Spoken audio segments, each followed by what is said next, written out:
एक गांव में एक चरवाहा बालक रहता था। वह रोज अपने भेड़ों को लेकर जंगल के पास स्थित घास के मैदान में जाता। वह वहां भेड़ों को चरने के लिए छोड़ देता और खुद एक पेड़ के नीचे बैठकर उन पर निगाह रखता। उनकी यही दिनचर्या थी।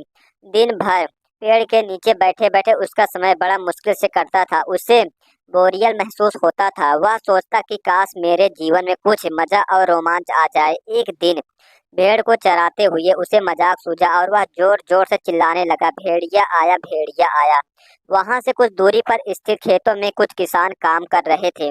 चरवाहा बालक की आवाज सुनकर वो अपना काम छोड़ उसकी सहायता के लिए दौड़ चले, लेकिन जैसे ही वो उसके पास पहुंचे वह ठहाके मारकर हंसने लगा। किसान को बहुत गुस्सा आया।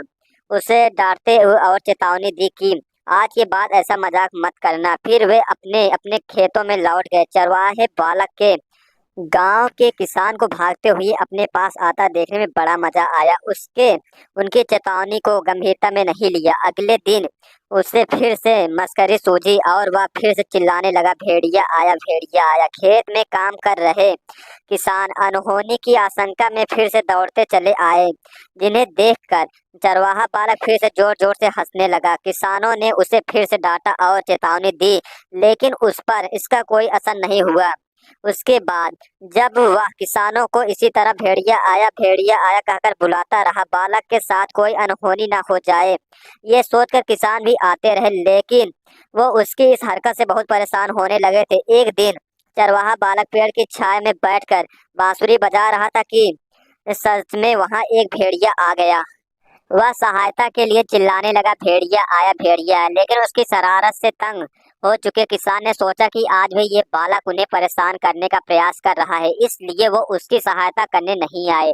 भेड़िया उसके कुछ भेड़ों को मारकर खा गया। चरवाहा बालक दौड़ते हुए खेत में काम कर रहे किसान के पास पहुंचा और रोने लगा, आज सचमुच में भेड़िया आया था। वह मेरे कुछ भेड़ों को मारकर खा गया। किसान बोले, तुम रोज हमारे साथ शरारत करते हो, हमें लगा कि आज भी तुम्हारा इरादा वही है। तुम हमारा भरोसा खो चुके थे, इसलिए हमसे कोई भी तुम्हारे मदद के लिए नहीं आया।